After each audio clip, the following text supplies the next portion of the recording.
Oli ku program Dawa wano ku Twahira Islamic Center.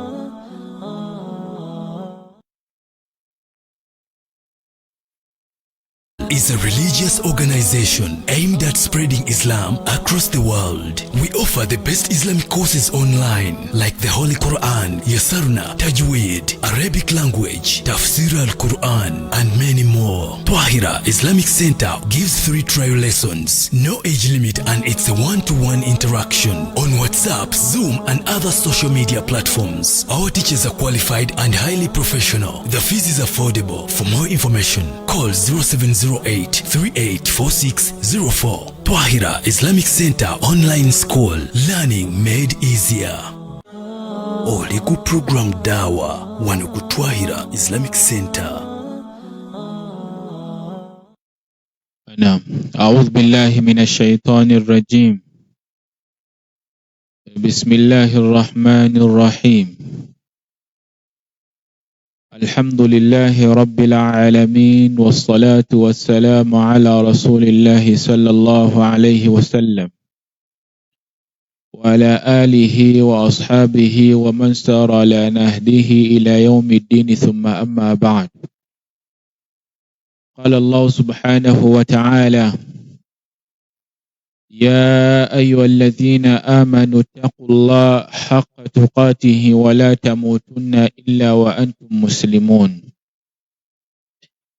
وقال أيضا: يا أيها الذين آمنوا اتقوا الله حق تقاته ولا تموتن إلا وأنتم مسلمون. وقال أيضا: يا أيها الذين آمنوا اتقوا الله وقولوا قولا سديدا يصلح لكم أعمالكم ويغفر لكم ذنوبكم ومن يطع الله ورسوله فقد فاز فوزا عظيما. Amatenda majjuvu gawakitiibwa Allah subhanahu wa ta'ala. Oyo Allah subhanahu wa ta'ala akyatuwadde obulamu nze naawe. Tumwebaze ebbanga lyonna olw'ebyengera byakyatukoledde byotasobola kutuula wansi kubeera ng'otandika kubala. Kubanga ye kennyini yatugamba wa in ta'uddu ni'matallah la tuhsuha. Ebyengera bya Allah subhanahu wa ta'ala byakyakoledde bingi. Era omwana Adamu buli lw'ateebaza Allah subhanahu wa ta'ala bamulyaza amaanya. Tosobola kumanya kyengera hatta ba'da zawalihi, okutuusa ng'ekyo ekyengera Allah subhanahu wa ta'ala amaze okikuggyako. Bw'aba tugamba yu'rafu ni'ma, omwana Adamu ategeera nti ekintu kyabadde nakyo kibadde kyengera, nti bangi nnyo bakyayanira okubeera nga bakifuna, nga Allah subhanahu wa ta'ala amaze kubeera nga akimuggyako. Tosobola kumanya kyengera kyakubeera na ssimu okuggyako nga bagikubbyeko. Era abantu abasinga yalowooza okubeerako n'essimu buli kanaku, essimu y'omwaka mulamba, gwakubiri, gwakusatu agiina, akyusanga w'ayagala, alaba kya bulijjo. Wabula w'otegeera nti essimu gy'obadde oyina nti ya bulijjo si kya bulijjo, nti bangi nnyo bayaayaana mu kubeera nga bazifuna, nga Allah subhanahu wa ta'ala amaze okugeera ne bagikubbako. Tosobola kumanya nti ekyengera ky'olina ky'amaanyi okuggyako nga Allah amaze okikuggyako. Oba n'omukyala mu maka tosobola kumanya nti alina value okuggyako ng'amaze okusibamu ebibye n'adda ewaabwe. Era abantu abasinga batandika okwejjusa n'alaba enju ng'emutunuulidde, abadde amukolera ku bintu eby'enjawulo nga taliiwo. N'olwekyo bannange ebyengera bye tulina tubyebaze Allah subhanahu wa ta'ala abeere ng'atwongera. Mu nsi mwe tuwangaalye ennaku zino kathiru minna la yashkuru Allah. Bangi nnyo mu ffe tetwebazaani Allah. Naye ggwe manya w'otebaza Allah ziyaada gijjeewo mu bulamu bwo, kubanga Allah lw'omwebaza n'ogamba nti alhamdulillah agenda kwongera. Era ggwe wenna alina ekyengera bannange weebaze Allah. Si buli kimu ky'olina nti bannange kya bulijjo. Gendako mu malwaliro w'ojja okkakasa nti amagulu g'ennyina si ga bulijjo, eriyo atagayina nga baagaggyeko baagatemyeko. Tosobola kumanya nti engalo z'oyina nti si kya bulijjo okuggyako ng'omaze okulaba gwe bazitemyeko. Tosobola kumanya nti omutima gwo gw'oyina gw'otalabako, ebibumba, ebiwoowoolo, tumanya kidini, tosobola kumanya nti ebyo byengera okuggyako ng'omaze okulaba gwe basondera ssente nti omutima gumuluma beetaaga obukadde 10. Tosobola kumanya nti ekyo kyengera kuggyako ng'omaze okulaba gwe bagambye nti ensigo ndwadde tugenda zijjamu. Waliwo ayina ensigo ataase munaku waati. Ensonga waliyo salaatu duha ey'okwebaza Allah ebiyungo byakuwadde. Tubiggyemu eswaga obulamu buno obw'ensi bannange ebyengera bingi. Nze nkulayira tosobola tutuula wansi na kkalaamu n'obala Allah by'akoledde n'obimalayo. La. Era w'otandika okubala nti Allah akyampadde ekyobulamu, Allah ampadde emmotoka, ennyumba, omukyala, ng'obiweddeyo omulimu. Naye buli kyonna ekikutuukako oba ky'oyina, wallahi neema. Kubanga okukakasa nti neema okubeera nga bangi nnyo tebakiyina. Kubanga si buli kyetulina mu bulamu bwaffe nti abantu bonna bakikola bakiyina. Abantu bayaayaana kunoonya babeezi. Gendako ku Bukedde ku Saturday okubeerako puroguramu y'abanoonya. Gwe Allah akuwadde abakyala 2 3 oba omukyala wo gw'omulabye ddala nga kasasiro. N'otandika kumulangira nti nakuyamba buyambi. Kale kikazi ggwe senga ojjukira gye nakujja. N'otamanya nti eriyo abayaayaana nga balungi n'okusinga ne bagenda ku Bukedde omubeezi. Abanga buze. Labudda an nufakkiru jayyidan ala ni'matillah. Ekyengera eky'obusiraamu nakyo kyengera. Ngulooza bameka nga si basiraamu naye nga tebamanyi nti eddiini gye balimu si yentuufu.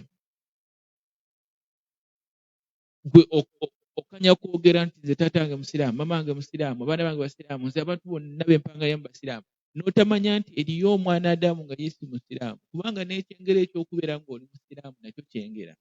Abange labudda an nashkurullah. Eyo nvuddeyo. Alhamdulillah, twebaza Allah subhanahu wa ta'ala olw'okuddamu okubeera nga atusisinkanya. Twali twayimirizaamuuko emisomo gyaffe olw'embeera eya Ramadan nti twalina ate emirimu gye tukwasaganya emirala egya daawa. Tuli ku puroguramu eya daawa wano ku Twahira Islamic Center.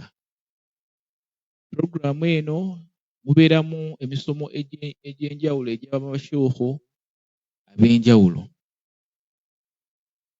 Tujja kusaba obanga okyali mupya ku peegi yaffe oba ku mukutu gwaffe guno oba Facebook oba ku YouTube kw'oli, beera nga olayikinga, osubscribinge, oyongere okubeera ng'ogoberera emirimu gya ddaawa gino gye tukola. Olunaku olwaleero tulina omusomo gwe tugenda okusumulula okutuusa ne tuguma. Gujja kubeerayo buli Sande, essaawa zijja kubeera 4. Gugenda kubeera nga guyitibwa Asbabul Baraka fi hayati al-Muslim. Oba tulinza okuguyita mu Luganda olufuutifuuti Asbabul Baraka, ensonga ezireeta emikisa mu bulamu bw'omusiraamu. Gwe wenna ayaayaana n'okubeera ng'ofuna emikisa, ke kaseera obeere ng'ogoberera emisomo gino eno. Era nze agenda okubeera nga ngiweereza nze Kimala Akram. Omusomo guno gugenda kubeera gulimu parts oba ziyite nga episodes, era nga gujja kubeera nga live kuno ku Facebook biidhinillahi subhanahu wa ta'ala ku mukutu ogwa Twahira Islamic Center. Era nga inshallah leero we tugusumuludde n'ekitundu ekisookera ddala ngambye tugenda kubeera nga tuguyita asbabul baraka fi hayati al-muslim. Mu Luganda twayagadde okifunzafunza ne tukiyita ensonga ezireeta emikisa. Era biidhinillahi bwe tunaagumaliriza tujja fulumya n'ekitabo kyago inshallah subhanahu wa ta'ala, Allah wanaaba nga atukoze atya nga atusobozesezza. Abantu bangi nnyo tuwangala mu nsi muno nga tunoonya emikisa. Abamu ne batuuka n'ekiseera n'agamba nti omukisa gwange baagutwala. Abamu n'atuuka n'ekiseera n'agamba nti omukisa gw'oyo nze agulina guli mu ngalo zange. Naye ate ekyo si kituufu. Ensonga zino eno ze tugenda okubeera nga tukoonako bw'onaazikola mu bulamu bwo, nkakasa oba olina garanti ey'okufuna emikisa. We ŋŋamba emikisa mu bulamu bwo, mba ntegeeza okubeera ne barakaati mu bulamu bwo, mba ntegeeza fi riziki,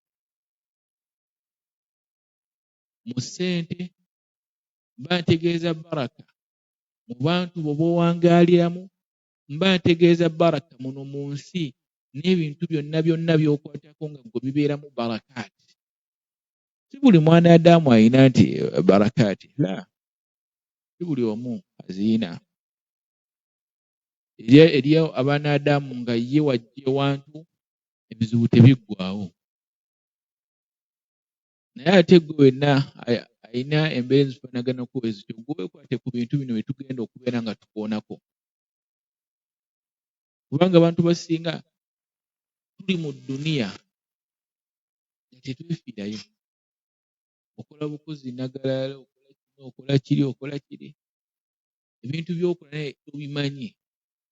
Abamu n'aqiida zaffe si ntuufu. Abamu w'ofunira ekizibu olina kudduka wa musawo muganda. W'ofunira ekizibu odduka wa musawo yenna nti ani gundi. Naye ng'ate omwanadamu ebizibu Allah subhanahu wa ta'ala yeeyama okubeera nga abigezesa ebigezo byonna, ebizibu byonna muno mu nsi omuntu nga okimanyi nti oli mutonde ate ng'oli musiraamu ng'ate oli mukkiriza oba toli mukkiriza, ebizibu byo Allah yagamba nti walanabiluwannakum. Ewaawo Allah subhanahu wa ta'ala ye akakasa ng'alayira nti walanabiluwannakum, tugenda kubagezesa. Aya nga gyeggola mu suratul Baqara, bishay'in min al-khawfi wal-ju'i wa naqsin min al-amwali wal-anfusi was-samarati wa bashshiri as-sabirin alladhina idha asabatuhum musiba qalu inna lillahi wa inna ilayhi raji'un. Ebizibu byonna by'ofuna, nti abaana bo b'ozaala be bafa, nti abaana bo b'ozaala tebawangaala, nti buli mulimu gw'ogendako bakugoba, buli ki, kumanya ebyo Allah yabiteekawo mu bulamu bwo nga birina okubeerawo. Kati b'ogendako nabo olwedde balina ebizibu byabwe, batakukola kugamba. Kubanga gumanya n'omusawo omuganda naye alina ebizibu bye by'atasobola kubeera ng'akugamba. Ate gwe gw'ogenzeeko ate ne weerabira nti eriye eyakutonda ye atalina kizibu kyonna. Allah taba na bizibu. Taba na bizibu nti ate banange Jibuliru nga nsobedde sikyamutegeera bizibu. Allah taba na bizibu. Abanadamu ffe baba n'ebizibu. Ojja kulaba omusawo omuganda ng'alina ebizibu mu maka ge. Waba mukyala nga bafunamu okutabagana n'omwami we. Wabeera mwami ng'era kyekimu ng'amaka oba gaasasika nga tebakyakkaanya na mukyala we. Kati ate oyo gw'ogenzeeko abeere ng'akuwa omukisa oba akuggyirewo ekizibu ky'otuuseeko. naye newerabira nti Allah yakakasa n'alayira n'agamba nti walanabluwannakum bishaiin min alkhawfi. Allah yagamba ajja tugezesa min alkhawfi n'okutya, waljuu'i n'enjala, wanaqsi min alamwaali. Allah agenda kukwata mu ssente zaffe, wal anfusi. Allah atuggyemu n'abantu baffe betwagala. Naye Allah we yali amayiza aya n'agamba wabashiri sabirin, sanyusa abakkiriza gwe Muhammadin sallallahu alaihi wasallam abo baba batuukiddwako ayi musiba, obuzibu bwonna kuno ku nsi, ne bagamba inna lillahi wa inna ilaihi rajiun, mazima ddala twava eri Allah era mazima ddala wallah gye tudda. Mazima ddala kino ekintu Allah kyanzigyeko kyatutte, nkakasa kya Allah, ate nkakasa nange ndi wa Allah, ate nkakasa era gye ŋŋenda okudda.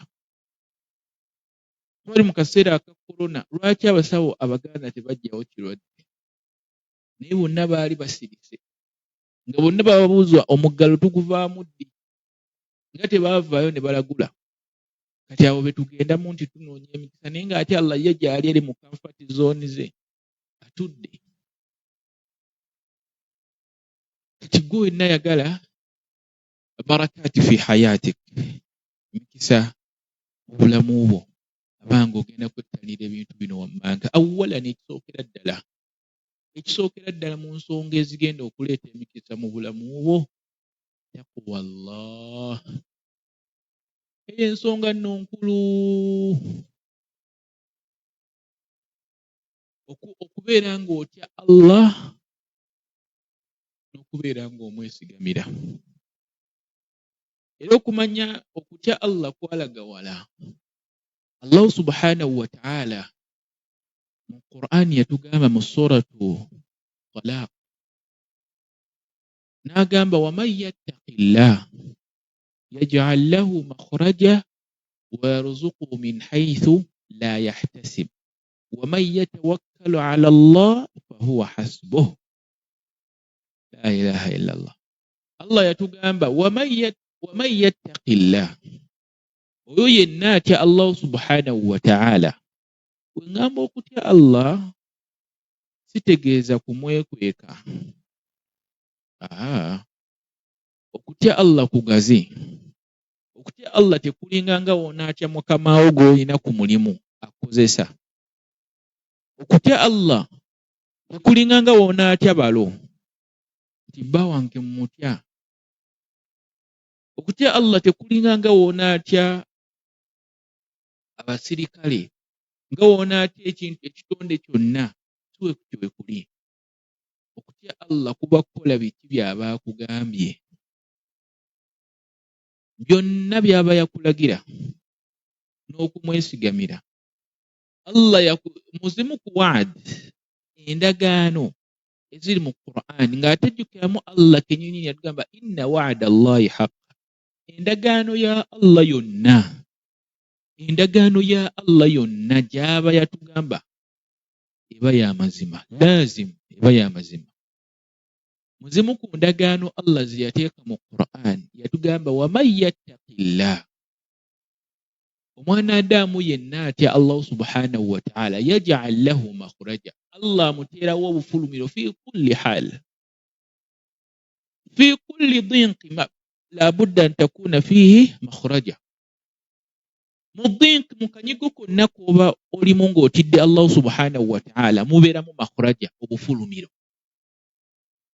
Ate ne kitakoma kwetu wa yarzuquhu min haythu la yahtasib. Allah subhanahu wa ta'ala yagamba oyo antya sijja kukoma mu kubeera nga muteekerawo obwangu bwonna mu buzibu bw'aba atuuseewo, bw'aba afunye, wabula wa yarzuquhu min haythu la yahtasib. Allah agenda mugabirira ne mu mbeera gy'atasuubiriramu. Twali mu mbeera ya COVID, era abantu abeesigamira Allah yalabirawo nga takola, takyayingiza, naye ate ng'ekyokulya ewuwe balya. Aba ali awo bali ne beereeta yekka, n'agamba tuzze kuwa ku mmere, tuzze kuwa ku kawunga, tuzze kuwa ku kino. Oba ne bamukubira akasimu nti nkuteereddeko gundi kino. Jjukiramu akaseera ako nga abantu tebakola. abeesigamira Allah subhanahu wa ta'ala Allah yabagabirira mu mbeera gye batasuubira. Omwana Adamu atya Allah n'amwesigamira yatandika bizinesi nga ntono etya naye Allah n'asumulula ensulo zonna eza riziki.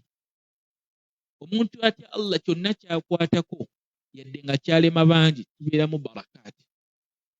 Omuntu atya Allah subhanahu wa ta'ala kyonna kyakwatako n'agamba kino ngenda kikola lazima alina okukijjamu. Omuntu atya Allah takola bizinesi n'emusala. Omuntu atya Allah anti gyegyo emikisa. Kuba abantu bamanyi nti emikisa kukola bizinesi yange neewangaala neefuna bakasitoma, wetya Allah osirike. Tya Allah osirike. Kubanga wonatya Allah subhanahu wa ta'ala gwemanya agenda kugabirira mu mbeera gy'otakola otya, gy'otasuubiriramu. Abantu bonna gye baggwereddemu essuubi naye ng'ate ye yeesigamira Allah. Gendako mu bizimbe mu kibuga. Golooza abantu mu bizimbe mu kibuga osanga ekizimbe kiramba nga kitunda masimu. N'osanga ekizimbe kyonna nga bakiriko bonna batunda sharia. N'osanga ekizimbe kyonna nga bakiriko batunda ngatto. Nga batunda oba makanzu batunda ki naye nga bonna be baliko oba ku fulo eyo yonna.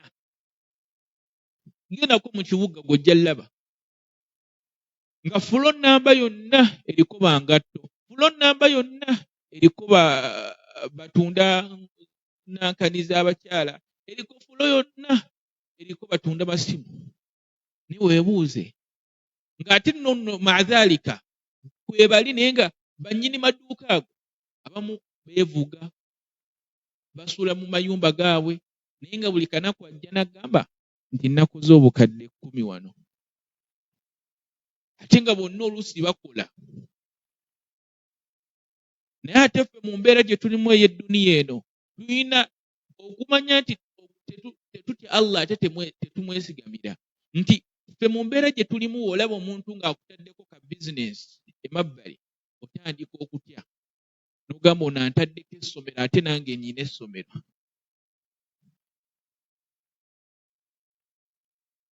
N'otandika okutya n'ogamba ono antaddeko petrol station ate nange nnyina petrol station. Kitegeeze abantu bange bonna bagenda kubeera nga badda wuwe. Amafuta gonna bagenda kuganywa wuwe. Ono antaddeko mobile money nange nnyina mobile money. N'otandika okweraliikirira nti ono antaddeko restaurant nange nnyina restaurant. N'ogenda ow'omusawo nti bannange omusawo nti ono munne nnyina ekizibu nti kiki? Ono yantaddeko bizinesi ate nange gye ndimu nti weesirikire. Naye n'otamanya nti riziki yo eba yiyo n'eyooli eba ki? Ye. Gwe manya muno mu nsi riziki yo tesobola kuweta koona.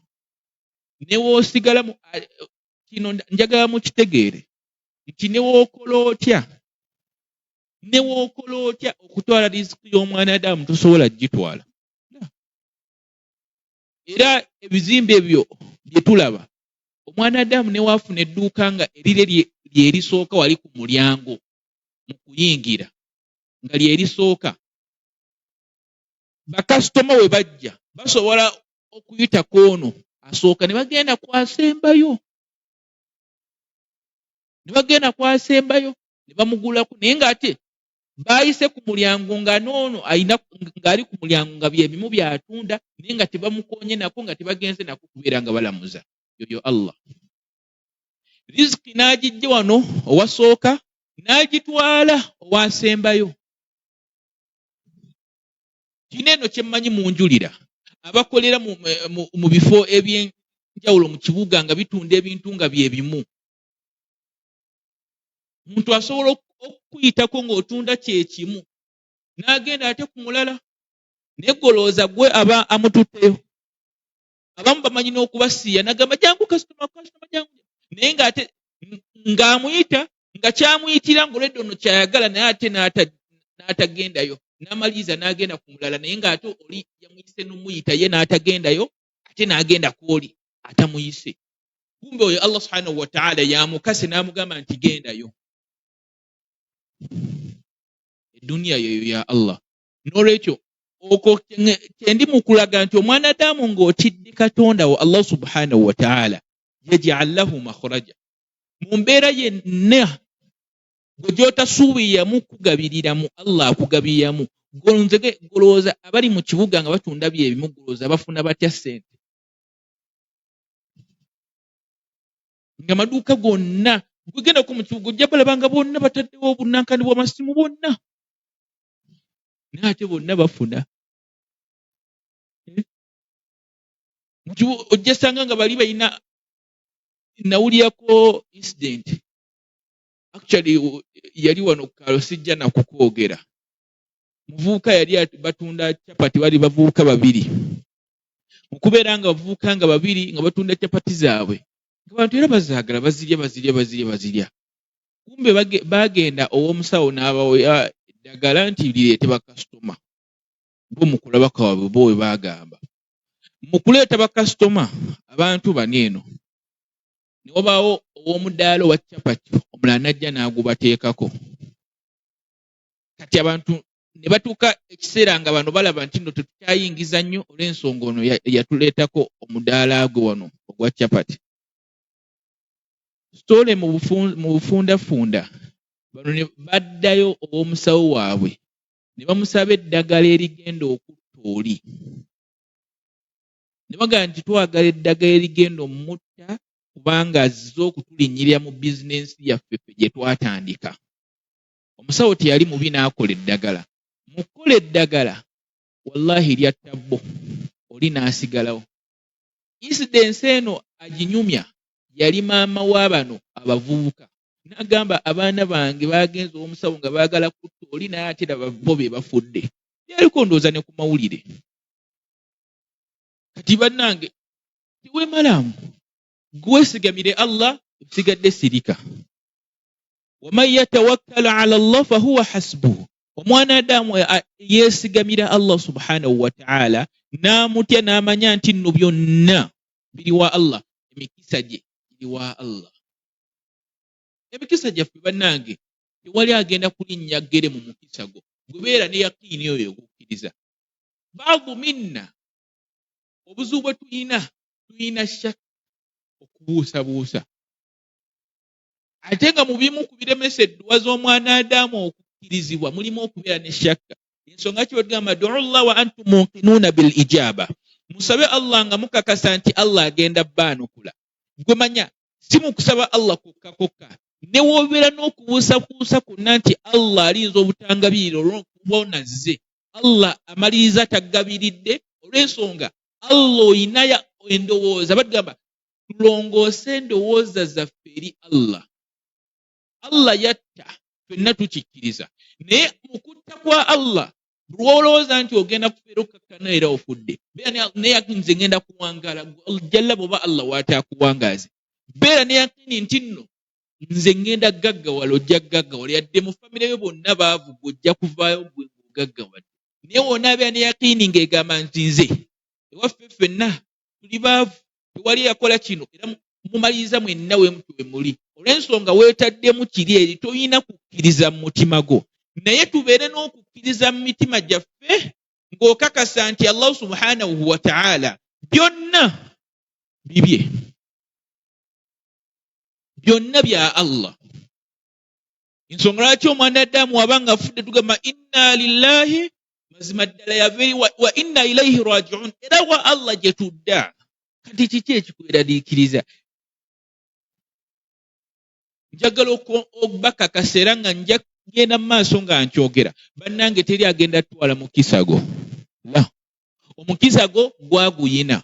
Obuzibu obuli nti tewekkiririzaamu. Mu kubeera nga tewekkiririzaamu, Allah tasobola kukolera birungi kubanga Allah olwedde omulowoolereza ebibi. Ate Allah subhanahu wa ta'ala toyina mulowoolereza kibi. Totandikanga bizinensi yonna ng'oyinamu okubuusabuusa nti bakasitoma tebajja kujja. Biba bikulemye. Bali abagenda mu kibuga n'apangisa edduuka nga byagenda oteekamu nga ne mulirwana we byennyini nga byayina. Golooza bo bakikola batya? beesigamira Allah.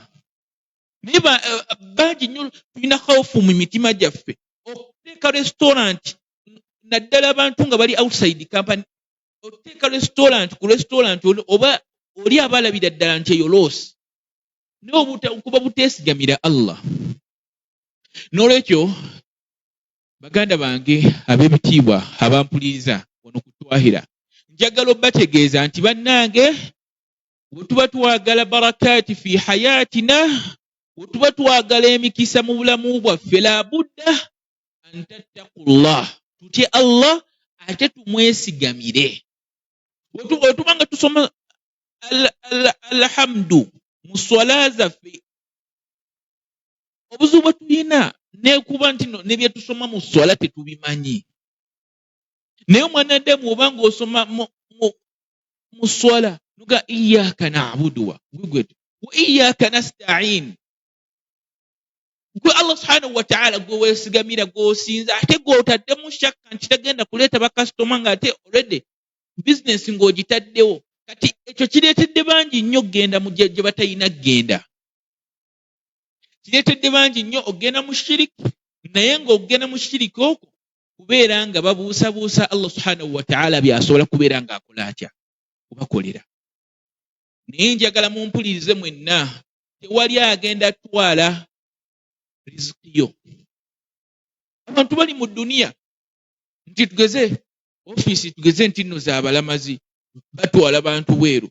Oli n'abeera ne khawufu mu mutima, n'abeera n'okutya mu mutima nti olw'okuba oli akoze ofiisi etwala abalamazi nti agenda twala abalamazi bange. Kalla, ababo bababo n'ababe bababe. Gw'olina kulongoosa n'ogamba nti nno kati nnyongedde ntya ebirungo okulaba ng'oli takola atya tansinga.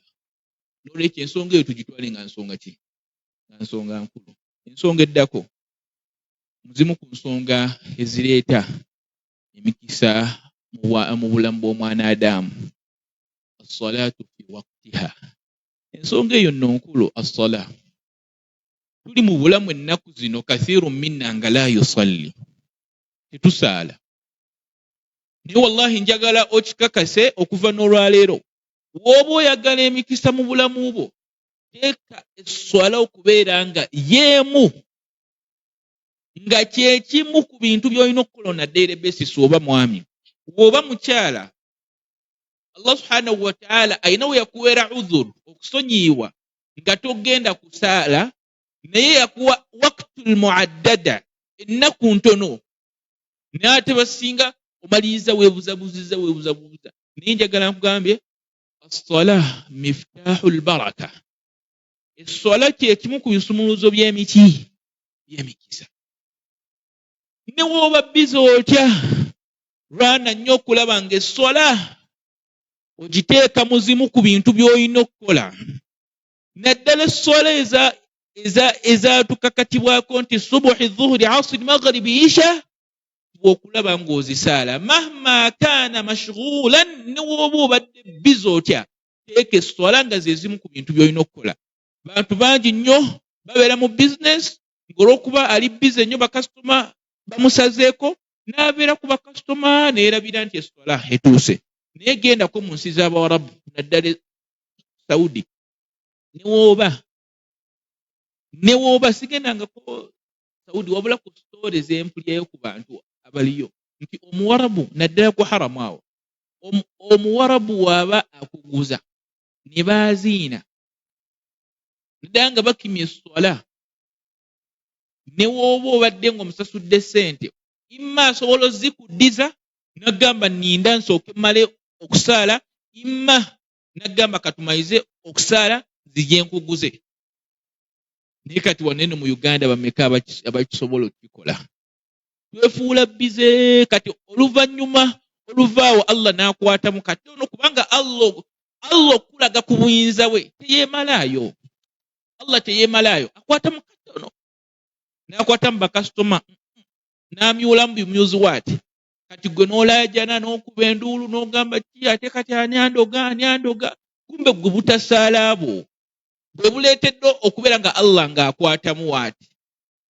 Toyagala kusaala ate gweyagala Allah subhanahu wa ta'ala abeere nga akugabirira naye n'otamanya nti eyakutonda ayina by'ayagala okole kyokka ate gwe yatonda nawe olina by'oyagala akukolere kati ku mwenna ani asinga okwetaaga munne Allah ne wootasala takogga Allah ne ffenna ku dunya ne tugaana okusaala ne tugaba bannange subuhi y'olwaleero ffenna mu Uganda tetugenda gisaala Allah tasobola kukogga naye mu nsi muneeno bwe tugamba mbuno ffenna tetugenda kuddamu kukola wiiki nnamba ebintu bingi nnyo biziŋŋama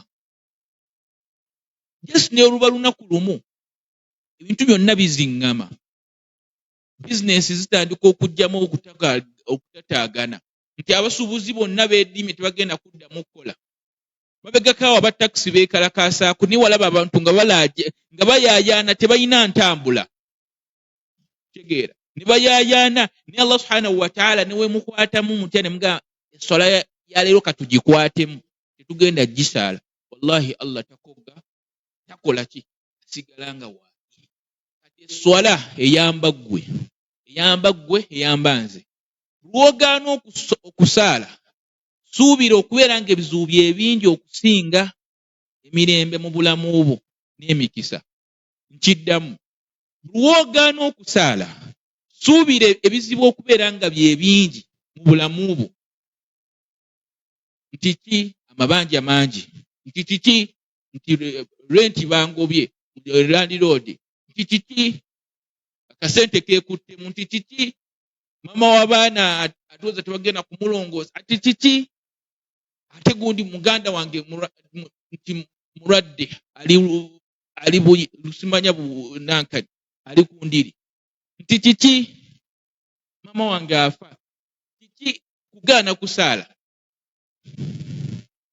ekisookera ddala bulwogaana okusaala wallahi baraka zikubira ebbaayi weŋŋamba baraka mba ŋŋamba emikisa hatta ne mu maka go wogaana okusaala kubanga osinga tubeera mu maka gaffe naddala abakyala ng'osaala bbaawo waali nina omukyala gwe bannyumiza omusajja atuuka n'ekiseera n'ateeka kamera ewaka omusajja yalina ku ssente n'ateeka kamera ewaka omanyi bukamera ennaku zino buba butono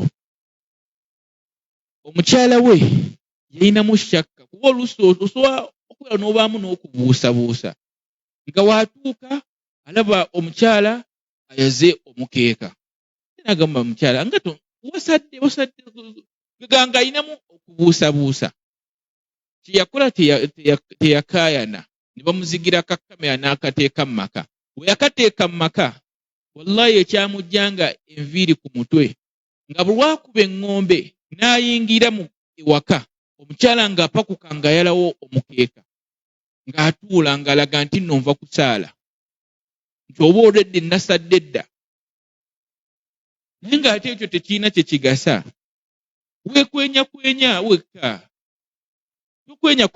weekwenyakwenya ate weeryazaamaanya wekka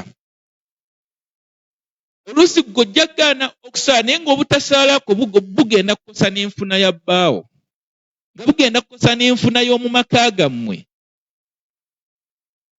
nolwekyo buli ensonga ki baatugamba tunkahu almaru bi arba'i nti omukyala awasibwa ku nsonga nnya naye kweza ensonga hadithi gyeggwera baatugamba fadfaru bidhaati ddiini talbati yadaaka ow'eddiini asinga byonna ow'eddiini asinga owa nasabi asinga owa ssente asinga owa jamaal ow'eddiini asinga ayina buli kimu kubanga omuntu waba n'eddiini kitegeeza ebintu byonna aba abyesigamiza eri ani eri Allah subhanahu wa ta'ala n'olwekyo bannange mbakubiriza mwenna abampuliriza wano ku Twahira nti bannange oba oyagala emikisa mu bulamu bwo labudda okubeera nga esswala ogiteeka mu buti mu bulamu bwo Allah subhanahu wa ta'ala yatugamba ya ayyuha alladhina amanu ista'inu bisabri wassala mugezeeko okulaba nga mwenywereza ku sswala naye nga esswala si miftahu ya bintu bingi kuba miftahu saada miftahu albaraka miftahu aljanna esswala kisumuluzo ky'amaanyi nnyo mu bulamu bwo ebirala byonna bigaane naye swala giteeke mu bulamu bwo. Ensonga lwaki ne tuva ku shahada nga twakamaliriza omusiraamu muto oba omuntu yenna omutuuza shahada ku mpagi z'obusiraamu kuzaako assala nga tetunamugamba nti waliyo ne hijja, waliyo n'okusiiba, waliyo okuwa zaka. Tumugamba ekyokubiri kuba kusaala. Ngolooza laki ne Allah subhanahu wa ta'ala yagamba awwalu ma yuhasabu bihi al-abdu yawma al-qiyama as-sala. Ekigenda okusooka okubuuzibwa omwana Adamu ku yawma al-qiyama wali ng'ali mu bbaliyo ne Allah subhanahu wa ta'ala egenda kubeera sola. Olunaku olwo bannange basiba nno nga balutugamba yawma yafirru al-mar'u min akhihi wa ummihi wa abihi wa sahibatihi wa likulli mri'in minhum yawma idhin sha'nu yughni. Naye olunaku omwana Adamu agenda kujja huffatan urratan ghurran. Ebyo bintu biri bisatu wano ku nsi wetulawo omwana Adamu yenna ng'abikoze tukakasa bukakasa nti agudde eddalu. Naate ku yawmul qiyama tewali agenda kubeera na budde obwo, ate tugenda kubeera nga tetugudde eddalu. Essaawa zino w'osanga omuntu ng'atambula talina ngatto mu bigere. Thaniyan, kale ekyokuba nga si mutayirire si nsonga, so agitwala nti nosobola omugamba nti nno mugi wa ddalu. Naye ebibiri ku byo mwana Adamu jjukira mu yawmul qiyama tugenda kubeera mu maaso ga Allah huffatan urratan ghurran. Tugenda kubeera mu maaso ga Allah nga tuli bute, ng'olingayo nga we wazaalibwa, nga we bakujja mu nnabaana ya maamawo nga wookyo woofaanagana nga oli bute, ng'oli bute. Thaniyan, nga tutambuza bigere. Thalithan, nga tetuli batayirire, kubanga tewali gwe bazaala nga mutayirire. Waba gy'ali aveeyo atuweeko n'obujulizi. Ffenna batuzaala tetuli batayirire. Kati ebibiri we tubiraba ku mwana Adamu ng'abikoze, ng'atambula ali bute, ng'ate maadhaalika talina kyatadde mu bigere, tukakasa bukakasa nti bannange muleete emiguwa agende ebutabika. Naye ku yawmul qiyama wetyo tugenda okubeera ng'oli mu maaso ga Allah wo. Nakola obuzibu okumanya balututiisa ze aya ziri eziri mu suratul Abasa. Ogenda kudduka maamawo, taatawo, mukyalawo, abaana bo, mikwano gyo, nga likulli mri'in minhum yawma idhin sha'nu yughni. Oli mwana Adamu ogenda kubeera ku lulwo. Kati gaana okusaala, manya ku bimu ku bibonerezo omwana Adamu byafuna kuno ku nsi ng'agaanye okusaala, Allah amumma barakaati, emikisa. Omwana Adamu atasaala kimanye tosobola kuggwerwako bizibu. Kino nkikulayirira, tosobola kuggwerwako bizibu. Kino nkiddamu, omwana Adamu nga tosaala toggwebwako bizibu. N'olwekyo bannange tusaale. Ate omwana Adamu afuna ebibonerezo kuno ku nsi, mu Kabbuli n'ewa Allah agenda kufuna ebibonerezo. Ogenda kufuna ebibonerezo bya mirundi egyo esatu. Kuno ku nsi, eby'oku nsi ate by the way tubimanyi. Ekyokubiri, mu Kabbuli ogenda kufuna ebibonerezo byayo. Ekyokusatu, kubanga omwana Adamu atasaala gwe manya buli swala etuuka, akaseera ako konna kemala ng'ekyaliko, abaali tebasaala swala eyo baba babonerezebwa.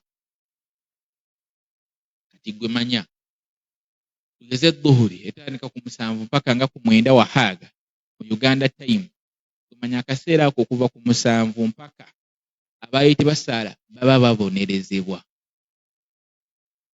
Kati gwe manya gaana okusaala ebibonerezo kukyala eby'omu atali kuswala binene, kubanga n'abamanya bamu baatuuka ne bagamba nti tali kuswala mu lutade n'abakaafiri abamu ku bamanyi bagamba omuntu atasaala aba mu lutade, aba si musiraamu, kubanga khalifu an milla, akhalafye. Kubanga gw'olinza otya okugaana okusaala esswala y'omutonzi gye yagamba nti gisaale, n'agamba gyekwatireko, gwe n'osuubira okubeera nga kukolera ebibyo byonna. Nolwekyo ensonga y'esswala wetuba twagala emikisa mu bulamu bwaffe tugikole ki? Tugyekwateko, tubiggyemu eswaga ng'eŋŋombe ennaku zino weegamba. Allah ajja kukuba obuswanyi. Nyina mukadde wange ye ayogera nti Katonda ajja kukuba obuswanyi.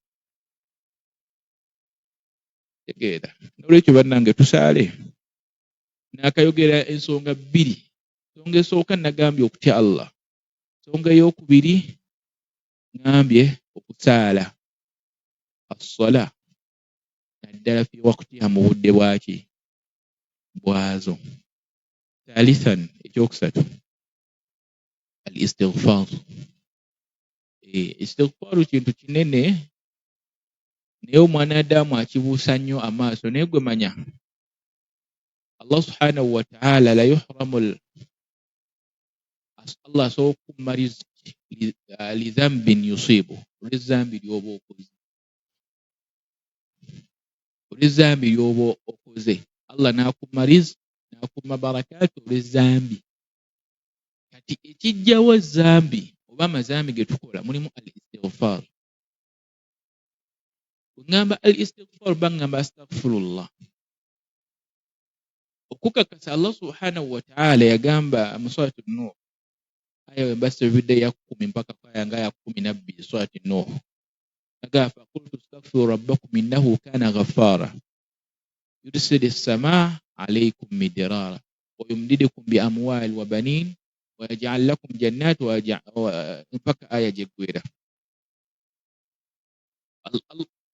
Allah subhanahu wa ta'ala yatugamba faqultu astaghfiru rabbakum innahu kana ghaffara. Abange twegeye Allah subhanahu wa ta'ala kubanga ye muki musonyiwa. Allah wanaamala okusonyiwa kulimu ebirungi by'ogenda okufuna agenda kussa barakaati eri gy'oli n'ekirala ayinjuwaze emmaali nga emmaali erimu baraka. Omanyi ebintu wali emmaali erimu baraka n'emmaali etalimu baraka. Allah akuwa abaana nga balongoofu. Allah subhanahu wa ta'ala mu bimu Nabbi sallallahu alaihi wasallam bye yali talekangayo fi kulli yawmi okubeera nga abikola kwe kugamba ekigambo astaghfirullah. Emisomo gizze gikoonebwako omulyango gw'okwegeya Allah subhanahu wa ta'ala okusonyiwa kugimu akutene ku misomo gye nakolako n'emabega. Allah subhanahu wa ta'ala biki by'oyinza okukola Allah n'akusonyiwa, biki byonna kati gwe nayagala emikisa mu bulamu bwo itiiza ekigambo astaghfirullah, kubanga istighfaru zijjawo amazambi ate ne zireeta ne barakaati mu bulamu bwo. Zijjawo amazambi ne zireeta barakaati mu buki? Mu bulamu bwo. Ensonga ey'okuna nkubirira kuba saagala kutuuka budde bwe nalaganye ne bakama bange. Ensonga ey'okuna alayka biqiraati al-Qur'an ate mutadabbiran, nakyo kiteekeko. Tuyitirize nnyo okusoma Qur'an. Qur'an eyo abasinga tugibuusa nnyo amaaso. Tufuddeyo nnyo gisomesa abaana baffe. Omwami abamu n'abaami bafuddeyo nnyo ne bagisomesa ne bakyala baabwe. Era n'abantu baagala nnyo abantu ba ahlul Qur'an. Abantu baagala nnyo abantu ba Qur'an. Era osanga oli nga ye anoonya omukyala ng'anoonya shekkat hafidhaati gw'anoonya. Era n'osanga n'omukyala ng'agamba njagala hafizu yabampasa. Ebyo byonna tubifuddeko, naye mu bulamu bwo oba oyagala emikisa teekamu ki? Teekamu Qur'an. Qur'an giteeke mu bulamu bwo, kubanga Qur'an mu bimu ebintu byeyina. Qur'an erimu eddagala nga lyo. Qur'an mulimu ebirala erimu okusaasira kwa Allah. Bw'ogisoma oyongera otegeera okusaasira kwa Allah kw'alina eri abaddu be. Ekyokusatu, Qur'an erimu okuluŋŋamya n'ekirala ekyokuna Qur'an erimu emikisa. Gwe tuula wansi osome Qur'an buli kanaku onannyumiza. Njagala oŋŋambeyo omwe yali yeekutte ku Qur'an. Va ku bano bawufaazu b'ennaku zino abagisoma ate eno nga waayenda. ngamba omwana Adamu okusoma Qur'an ate bitadabburi ng'ate agikolerako. Omanyi Qur'an eyo nayo si nnyangu. Osobola okubeera ng'ogimanyi naye ate nga togikolerako, ate oba nga togikolerako obanga atagimanyi, era naye tukubalira mu bantu, era maaso ga Allah obalibwa mu abo abatamanyi. Kubanga tosobola kubeera ng'omanyi ng'ate by'omanyi tobikolerako. Kati olwedde obanga ate obimanyi nga tobikolerako, tukubalira mu abo abatamanyi. Kati Qur'an eyo nze nkwera erinnya lya Allah, tewali yali agyekutteko okuggyako nga Allah amuteedde barakaati mu bulamu.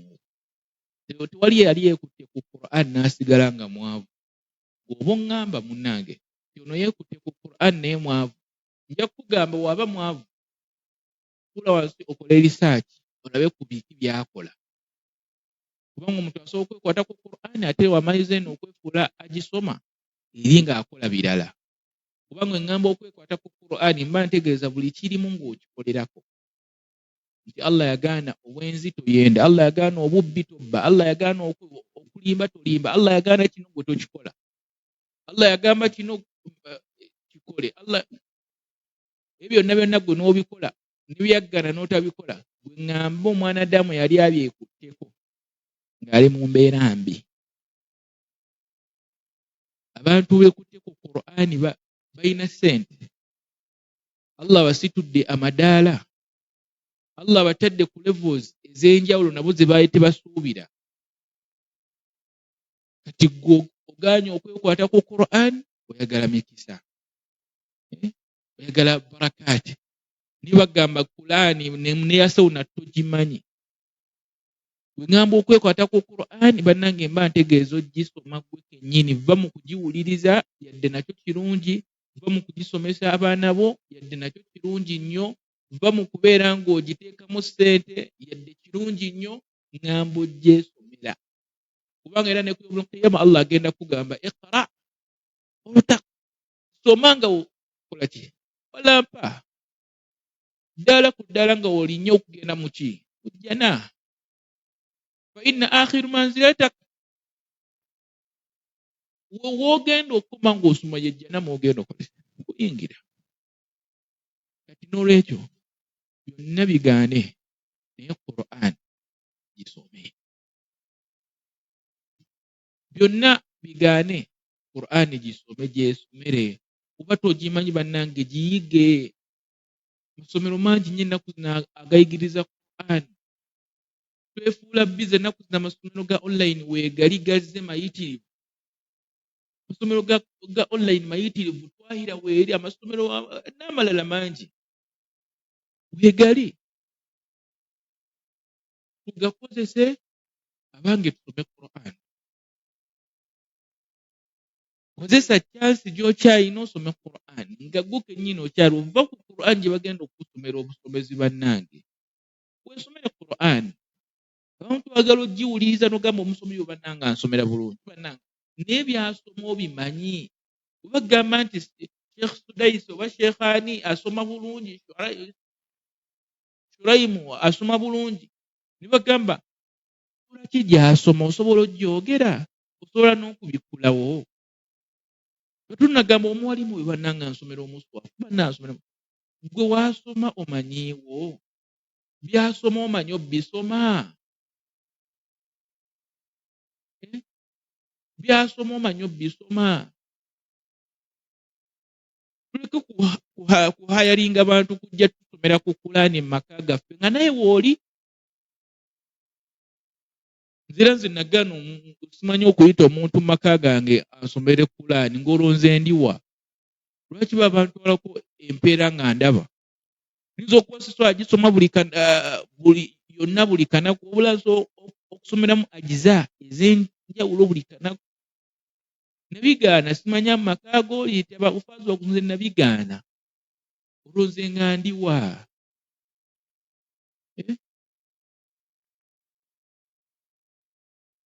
Kati bannange gezaako okulaba nga Qur'an bannange ogisoma. Byonna tubikoze, tugisomesezza, tugitadde mu ssente, tugiwagidde, tugikoze ki, tugirabye, abasomi abagisoma tubaagadde. naye ate nawe gyagalwa ate ogisome. Bisaayo akadde osome Qur'an. Eyatandika omwaka guno nga talina kyamanyi mu Qur'an, waba essaawa zino gy'ali asobola okunjulira. N'olwekyo tekinnabeera leeta okusoma Qur'an. Abubakari Qur'an tebaagisoma nga balina emyaka 10, baagisoma nga bali myaka 4. Baagisoma bali myaka 4, gwokyali mu 3, mu 2, owooza ndi bize bannange obwongo bwakooba sikyasimanya ki, nina stress, gooza bo tebaayina stress. Ebyo byonna ebireeta stress, gw'osoma Qur'an olabe stress Allah waataagikkakkanye, kubanga ebyo byonna bw'osoma Qur'an oba oyongera kusembera eri Allah. Kati ngamba nti osembedde wa Allah, ebizibu bigenda kweyongera. Kiringa omwana Adamu buli wakola tugeze n'atandika okusembera eri omukulembeze w'eggwanga. Just njogedde example, n'asemberera oba omukulembeze w'eggwanga obanga omuntu mugagga. Waba muntu oyo ng'asembedde gy'ali n'amulaga nti bannange nkwagala nnyo, nkukola ki? Kubanga okwagala ku Allah olina kukola biki by'ayagala. Mu bimu by'ayagala mulimu okusoma Qur'an. Kati ng'omugagga ng'osembedde gy'ali ng'okola by'ayagala, omwanguyiza, okola ki? Ajja tandika naye okuteera ssente. Agambe Abdallah, kwata zino ssente genda ozimbe ewammwe. Abdallah, kwata ye emmotoka, kwata kineeno. Lwaki? Omuntu bw'omulaga nti omwagala naye ayongera okwagala. Kati Allah ye si muntu, la ye Khaliq, yakutonda, yantonda. Gwe mulage nti omwagala, olabe wallahi waatakukolere buli kimu ky'oyagala. Billah, mu kwagala keri Allah si kujja mu bantu n'oyogera bannange Allah mwagala, wallahi mwagala, era ne mulabako nze muwahaaga. Okwagala Allah si kwe kuti banaye nja muwahaaga, nja muwa peeke, nja muwa kiisi, tibanyawwa. Okwagala Allah kukola by'ayagala. Mu bimu by'ayagala soma Qur'an, ekitabo. Essaawa zino abakyala kineeno munjulira, oba oyagala okujja ssente mu mwami olina kulaga nti omwagala. Era bw'olaga omwami wo nti omwagala akuteera ssente. Era basire kwini ekyo kyo baakitegeera. Era bajja ssente nnyingi nnyo mu basajja. Alaga omusajja nti amwagala n'amusuusuuta n'amukola ki? Omukyala we waka ye by'atakola bye yeefuula nti nno mbabbize, mba ku baana, ndakola ki? Ne bateera ssente ono sire kwini ne bamuteera ng'alaze ono omwami nti munnange nze nkwagala, oyo omukyala we waka takwagala. Tewali mwana Adamu gw'olaga nti omwagala okujjako nga naye agenda kukulaga nti akwagala. Mu kukulaga nti akwagala agenda kukukolera nawe ebyoki by'oyagala. Ojja tuuka ng'olina ekizibu ng'akwanguyira. Gwe yagala omwana Adamu ng'okimanyi nti ayinawo ku ttooke, omufuule mukwano gwo, n'oziba ddala mukwano gwo khaliiriwo waddala, ofune ekizibu okujjako ojja kulaba ng'akwanguyira.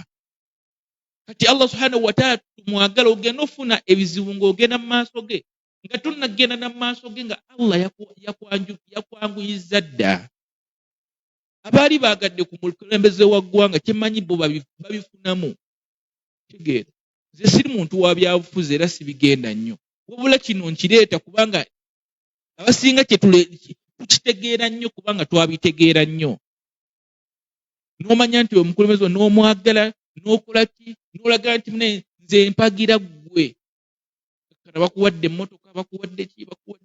Tegeera, kubanga olaze nti munange nze ekibiina kyo kyenjagala, nze gwe gwenjagala, naye agenda kuteera ssente.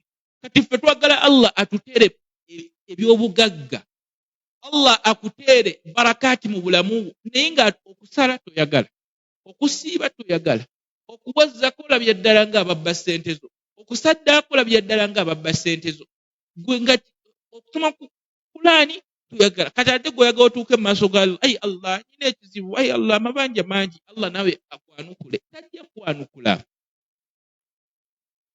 kubanga gwe kennyinnyini otaddewo embeera ey'okulaga nti amateeka ge togagoberera. Nahnu naishu ghaflatan, tuwanga tetwefiirayo. Kati n'olwekyo bannange, bwe tuba twagala barakaati mu bulamu bwaffe, tuyitirize okusoma ki? Qur'an. Munzikirize, sigenda kusingawo wano, yadde ebigambo bibadde bikyali bingi, naye akadde ke nalagaanye okubeera no ku mpewo za Twahira ndowooza kaweddeyo. biidhinillah tujja kuddamu tusisinkane Allah wanaabakkiriza wiiki ejja olwa Sande. Allah wanaabakkiriza biidhinillah tujja kuddamu tusisinkane era twongere okubeera nga tujjukanya n'obusiraamu bwaffe n'insa Allah subhanahu wa ta'ala gye tuyize tubeere nga tubikolerako. Allah subhanahu wa ta'ala atuwe okubeera nga tumutegeera ebisoobye bannange mu nsonyiwe nange ndi mwana Adamu sibeerangako perfect. Ebiba bisoobye bannaye mu nsonyiwe gwenyiizizza nsonyiwa lillah kubanga oluusi twogera ebigambo ne biyitira naye munansonyiwa gwe mba nakubaza. Naye biidhinillah twongere okubeera nga twagala obusiraamu bwaffe, twongere n'okubeera nga tugoberera amateeka ga Allah subhanahu wa ta'ala, twongere n'okubeera nga tukola emirimu emirungi egigenda okubeera nga gifuuka ennunuzi yaffe ku yawmul qiyamah. Saba Allah subhanahu wa ta'ala atuwe okubeera nga tumutegeera. Subhanaka Allahumma bihamdika la ilaha illa anta nastaghfiruka wa atubu ilayya. Assalamu alaykum wa rahmatullahi wa barakatuh. Obadde olaba program Dawa ne Twahira Islamic Center. Bw'osoma eddiini yo n'ogitegeera buli kimu kikwanguyira. Twahira Islamic Center Online School nga kitongole kyazimbibwa ku musingi ogw'obusiraamu bwe baviiriddeyo okuzimba mu mwoyo nga bakusomesa eddiini y'ey'obusiraamu. Ekitongole kino kyewaayo okusaasanya obusiraamu mu nsi yonna nga bayigiriza abantu eddiini yaabwe nga bayita ku mikutu egy'empuliziganya egy'enjawulo. Bakusomesa obusiraamu n'ebigwa mu kkowa eryo era nga bakusomeseza wonna w'oba oli ku ssaawa gy'oyagadde ku ssimu yo. Abakulu n'abato mwenna mwanirizibwa. Bakusomesa Quran n'okugikwasisa ku mwoyo mu butuufu bwayo. Bakusomesa Yasaruna, Tajwid, mwoyigira amateeka g'okusoma Quran, Tafsir, mwoyigira amakulu ga Quran, olulimi Oluwarabu n'edduwa ez'enjawulo ne koozi endala nnyingi. Bateekateeka emisomo egy'okwegezaamu nga gya mirundi 3. Abasomesa bakugu nnyo mu kye bakola era nga bakenkufu mu misomo gino. Osoma abasomesa obalabako era n'ebibuuzo n'obuuza. Twahira Islamic Center basomesa nga bayita ku mikutu egy'enjawulo ng'enkola ya WhatsApp, Zoom mu ngeri y'okuwanyisiganya amaloboozi, vidiyo n'okukuba ebifaananyi. Emisomo gino w'ogikuba olukummutwe oweebwa satifikeeti ey'akamalirizo. Okumanya ebisingawo ku nteekateeka eno kuba ku nooti 7, nooti 8, 38, 46, nooti 4. Tosubwa omukisa guno okuyiga eddiini yo.